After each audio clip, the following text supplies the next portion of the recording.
Hello साथियों, जय हिंद, नमस्कार। स्वागत है आप सभी का एक बार फिर से आपके अपने यूट्यूब चैनल रानी लक्ष्मीबाई क्लासेस में।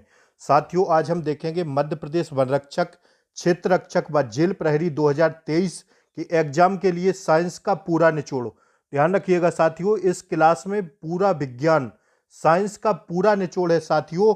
हर एक टॉपिक से हमने हर एक प्रश्न को लिया है, तो साथियों आपको क्लास को पूरी देखना है, बिल्कुल भी स्किप नहीं करना है। टॉप 50 प्रश्न एक साथ इस क्लास में है, तो ध्यान रखिएगा। जिसका अभी पेपर नहीं हुआ है, 2 दिन साथियों पेपर हो गए हैं, तो जिसका पेपर हो गया है कोई बात नहीं, लेकिन साथियों अगर आपका पेपर नहीं हुआ है तो प्लीज इस क्लास को देखकर जरूर जाएं। और ध्यान रखिएगा साथियों, इस क्लास में अति संभावित प्रश्न है साथियों। 2 दिन पर में जो भी साइंस के क्वेश्चन आए हुए हैं उसी के हिसाब से मैंने इस क्लास को तैयार किया है। तो साथियों क्लास है नंबर 14वीं। साथियों आज की क्लास है 14वीं। इससे पहले साइंस की 13 क्लासें हो गई हैं। अगर आप लोगों ने इन 13 क्लासों को नहीं देखा है तो मैं इसी क्लास के नीचे डिस्क्रिप्शन बॉक्स में लिंक को पिन कर दूंगा। आप लोग उन 13 क्लासों को जरूर देखिएगा, इसके बाद पेपर हॉल में जाइएगा। तो आइए साथियों हम लोग स्टार्ट करते हैं एक सुहाने सफर की। ध्यान रखिएगा, मध्य प्रदेश वन रक्षक साइंस प्रश्नोत्तर 50+ प्रश्न है इस क्लास में, तो क्लास को आपको पूरी देखकर जाना है, बिल्कुल भी स्किप नहीं करना है। आइए शुरुआत करते हैं। पहला टॉपिक है मानव रोग विज्ञान के प्रश्न और उत्तर। तो आइए हम लोग स्टार्ट करते हैं। पहला प्रश्न साथियों ये रहा आपकी स्क्रीन पर। फटाफट साथियों मैं रिवीजन के तौर पर आपको क्लास को करवाऊंगा, तो प्लीज ध्यान रखिएगा। निगाह ऑप्शंस पर रखिए, अपनी उत्तर पर रखिए। फटाफट साथियों गोली की तरह रिवीजन करवाऊंगा। तो पहला प्रश्न ये रहा आपकी स्क्रीन पर। टिटनेस किस वजह से होता है? तो ध्यान रखिएगा, टिटनेस जो होता है वो बैक्टीरिया की वजह से होता है। ऑप्शन ए इसका सही जवाब है साथियों। मैंने इस क्लास में ऑप्शंस नहीं लगाए हैं, क्यों? क्योंकि साथियों लंबी क्लास होती है, आपके पेपर एकदम सर पर हैं, तो प्लीज आपको समय व्यर्थ नहीं करना है। फालतू का इधर उधर रिव्यू देखने के चक्कर में नहीं रहना है, ना एनालिसिस देखने के चक्कर में रहना है साथियों। आपको जो भी पढ़ रहे थे उसी हिसाब से पढ़ते चलिए। ऐसा थोड़ी है कि जो पेपर आज आया है वो पेपर कल आ जाएगा, नहीं, ध्यान रखिएगा इस बात को। दूसरा प्रश्न साथियों ये रहा आपकी स्क्रीन पर। मिनीमता रोग का कारण क्या है? ध्यान रखिएगा, जो मिनीमता रोग का कारण है वह है साथियों पारा। क्या है साथियों? पारा। ठीक है, आइए अगला प्रश्न साथियों हम लोग देखते हैं। फटाफट गोली की तरह देखते जाइए प्रश्नों को। पेंसिलिन की खोज किसने की थी? तो साथियों ध्यान रखिएगा, अलेक्जेंडर फ्लेमिंग ने। स्टार लगाते चलिए साथियों और देखते चलिए मेरे साथ में। निमोनिया का रोग जनक है क्या? तो ध्यान रखिएगा, निमोनिया का रोग जनक होता है जीवाणु। आइए अगले प्रश्न को हम लोग देखते हैं। पांचवा प्रश्न ये रहा आपकी स्क्रीन पर। पोलिया रोग है कैसा? तो पोलिया रोग जो होता है वो वायरस जनित होता है क्या? पोलिया रोग। छठवां प्रश्न है पीसीआर से जांच किसकी होती है? तो ध्यान रखिएगा, पीसीआर से जो जांच होती है वो होती है एचआईवी की। किसकी? एचआईवी की जांच होती है किससे? पीसीआर से। ठीक है, अगला प्रश्न साथियों देखते हैं हम लोग। फटाफट आपको मैं 50 प्रश्न करवाऊंगा साइंस के, और साथियों हर एक प्रश्न परीक्षा की दृष्टि से अति महत्वपूर्ण है। ध्यान रखिएगा आप लोग इस बात को कि प्रश्न परीक्षा की दृष्टि से अति महत्वपूर्ण है। तो साथियों जैसे 2 शिफ्टों के पेपर हुई है ना, कल हुआ था फॉरेस्ट गार्ड का, आज हुआ था, तो साथियों उसी के एनालाइज पर यह क्लास तैयार किया हूं। तो ध्यान रखिएगा, आने वाली अगली क्लासें भी ऐसी रहेंगी, चाहे हिंदी की हो चाहे जीएस की हो। तो आप लोगों को प्लीज चैनल को सब्सक्राइब कर देना है, बेल आइकन प्रेस कर लेना है, ताकि आगे आने वाली क्लासों का नोटिफिकेशन आपको सबसे पहले मिले। साथियों मैं अभी 1-2 दिन में ही आप लोगों के लिए पूरा पेपर एनालिसिस करवाऊंगा, तो इसलिए प्लीज आप लोग चैनल को सब्सक्राइब कर ले, बेल आइकन प्रेस कर दें, ताकि आगे आने वाली क्लासों का नोटिफिकेशन आपको सबसे पहले मिले। और प्लीज आप लोग वीडियो को लाइक नहीं करते हैं, लाइक किया करो, करिए साथियों। आप लोगों से कहना पड़ता है लाइक के लिए, ठीक है? तो यार लाइक तो कर दो, इसमें कुछ नहीं जाता है साथियों। पहले लाइक करिए, पॉज करिए वीडियो को, इसके बाद कंटिन्यू कीजिए। सातवां प्रश्न है साथियों, कुनैन की दवा किसके लिए उपयोग की जाती है? तो ध्यान रखिएगा, यह मलेरिया के लिए। किसके? मलेरिया के लिए उपयोग की जाती है कुनैन की दवा। डेंगू रोग का रोग जनक है क्या? रोग जनक क्या है डेंगू रोग का? तो वो है साथियों मच्छर। ठीक है, आइए अगला प्रश्न हम लोग देखते हैं। ये रहा साथियों 9वां प्रश्न आपकी स्क्रीन पर, खसरा रोग है कैसा? तो ध्यान रखिएगा, खसरा रोग होता है वायरस जनित। कैसा? वायरस जनित। चेचक होने का कारण है क्या है साथियों? वेरिओला वायरस। कौन सा है? वेरिओला वायरस है चेचक होने का कारण।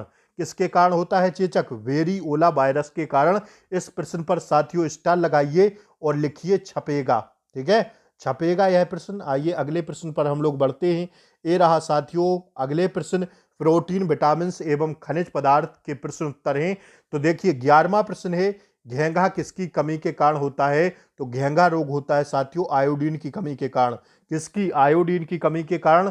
साथियों स्टार लगाइए इस प्रश्न पर, छपेगा यह प्रश्न आपकी परीक्षा में। 12वां प्रश्न हम लोग देखेंगे, ये रहा आपकी स्क्रीन पर, दूध में कौन सा विटामिन नहीं पाया जाता है? तो ध्यान रखिएगा साथियों, बी, दूध में नहीं पाया जाता है विटामिन सी। कौन सा? विटामिन सी साथियों खट्टे पदार्थों में पाया जाता है। साथियों दूध में नहीं पाया जाता क्या? Vitamin C. ठीक है, जैसे आंवला वगैरह, संतरा, इनमें कौन सा विटामिन पाया जाता है? विटामिन सी पाया जाता है। ठीक है ना। 13वां प्रश्न है, हड्डियों के विकास के लिए किसकी आवश्यकता होती है? तो साथियों ध्यान रखिएगा, वह होती है कैल्शियम की आवश्यकता। हड्डियों के विकास के लिए कैल्शियम जरूरी होता है साथियों। ठीक है, कैल्शियम के कारण ही हमारी हड्डियां जो होती हैं वो मजबूत बनती हैं। इस बात को आप लोग ध्यान रखिएगा। आइए अगला प्रश्न देखते हैं साथियों, 14वां ये रहा आपकी स्क्रीन पर, रिकेट्स किसकी कमी के कारण होता है? तो ध्यान रखिएगा, रिकेट्स होता है विटामिन डी की कमी के कारण। लोहे का सर्वोत्तम स्रोत है? तो साथियों वह है क्या? सेब। सेब साथियों लोहे का सर्वोत्तम स्रोत है। आइए अगला प्रश्न देखिए साथियों, 16वां ये रहा आपकी स्क्रीन पर, विटामिन सी का सबसे उत्तम स्रोत है? मैंने क्या कहा था? आंवला। That's your answer. 17वां, एंजाइम है क्या? एंजाइम एक प्रोटीन होता है, ध्यान रखिएगा। एंजाइम क्या होता है? एंजाइम साथियों एक प्रोटीन होता है। आइए अगले प्रश्नों पर बढ़ते हैं। ये रहे साथियों आपकी स्क्रीन पर अगले प्रश्न, मानव शरीर में कार्बोहाइड्रेट किस रूप में संचित करता है? तो ध्यान रखिएगा, ग्लाइकोजन के रूप में संचित करता है कार्बोहाइड्रेट मानव शरीर में। मंड और चीनी किस प्रकार का चारा है? तो ध्यान रखिएगा, सरल कार्बोहाइड्रेट्स। कैसा चारा है? मंड और चीनी साथियों कैसा चारा है? सरल कार्बोहाइड्रेट्स। ठीक है, आइए अब हम लोग अगले प्रश्नों को देखते हैं। ये रहे साथियों आपकी स्क्रीन पर अगले प्रश्न, बच्चों में स्क्वाइशोर किसकी कमी से होता है? बच्चों में क्वाइस्क्योर रोग साथियों किसकी कमी से होता है?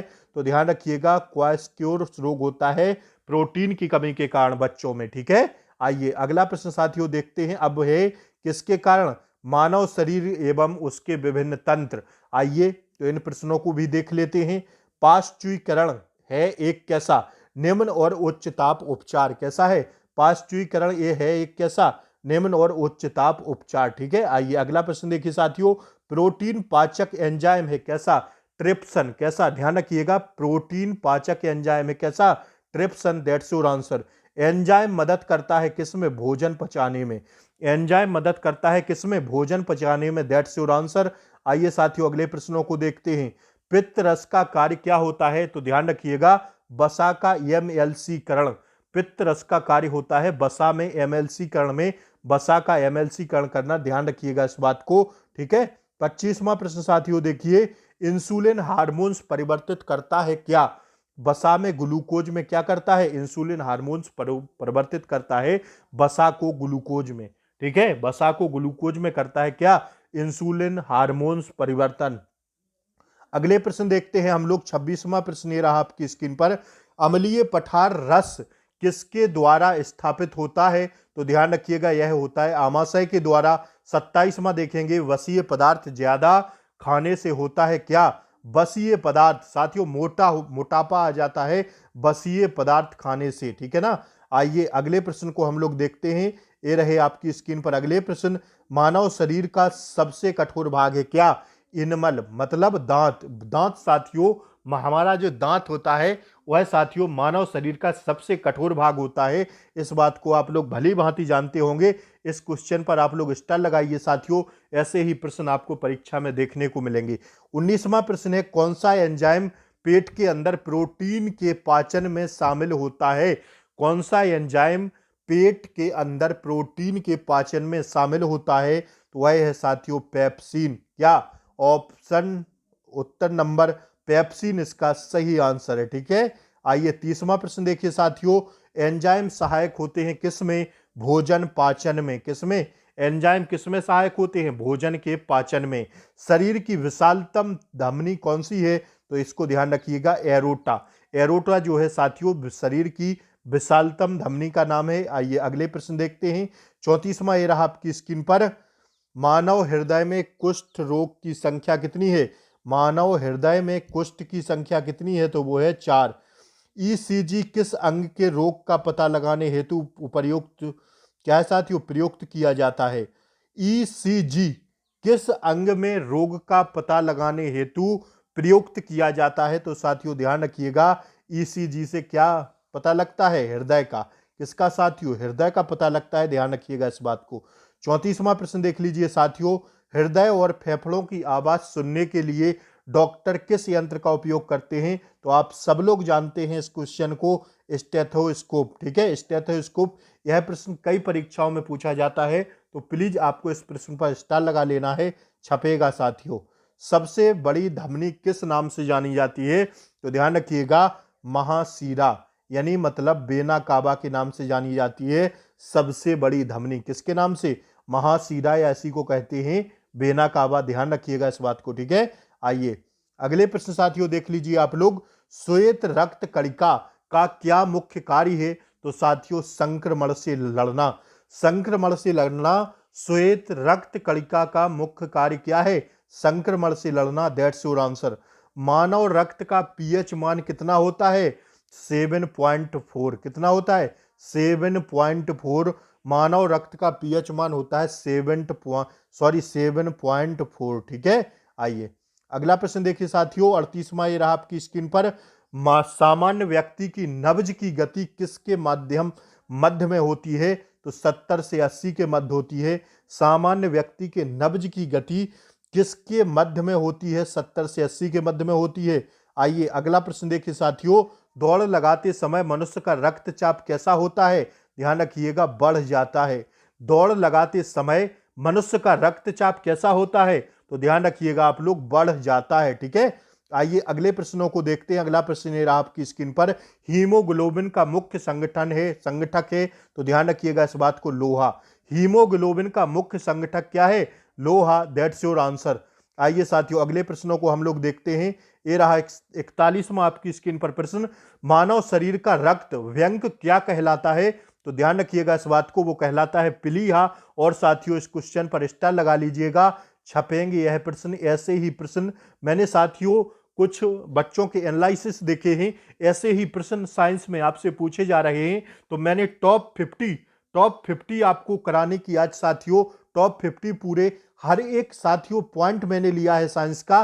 तो प्लीज आप लोग अगर चैनल पर नए हो, आगे आने वाली क्लासों का नोटिफिकेशन चाहते हो, तो प्लीज चैनल को सब्सक्राइब कर दें, क्लास को लाइक कर दें, क्लास को शेयर कर दें। ठीक है ना।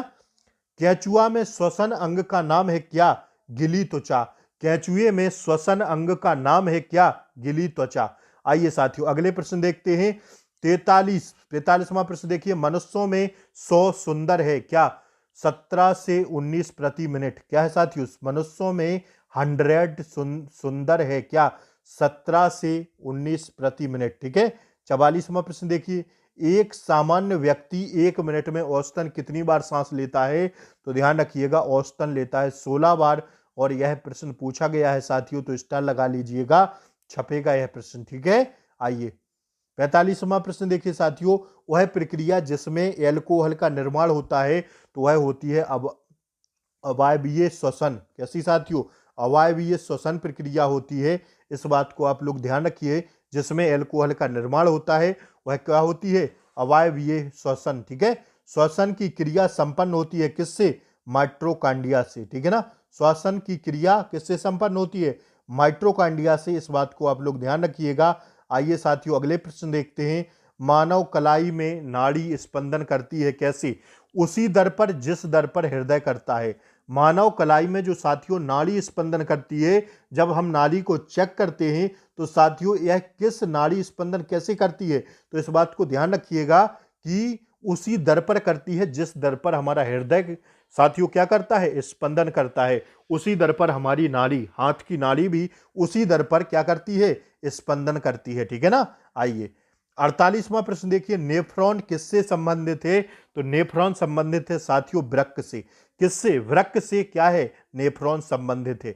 आइए अगला प्रश्न साथियों देख लीजिए, 49 50 दो प्रश्न और रह गए हैं। कंकाल की कुल हड्डियों की संख्या कितनी होती है? तो साथियों 206। और इस प्रश्न पर लगाइए ट्रिपल स्टार और लिखिए साथियों छपेगा। ठीक है। आइए अगला प्रश्न साथियों देख लीजिए, आज की क्लास का अंतिम प्रश्न, नवजात शिशु में कितनी हड्डियां होती हैं? तो लगभग 300 होती हैं और यही दैट्स योर आंसर है, एकदम सही आंसर है। क्लास कैसी लगी जरूर बताएं कमेंट बॉक्स में।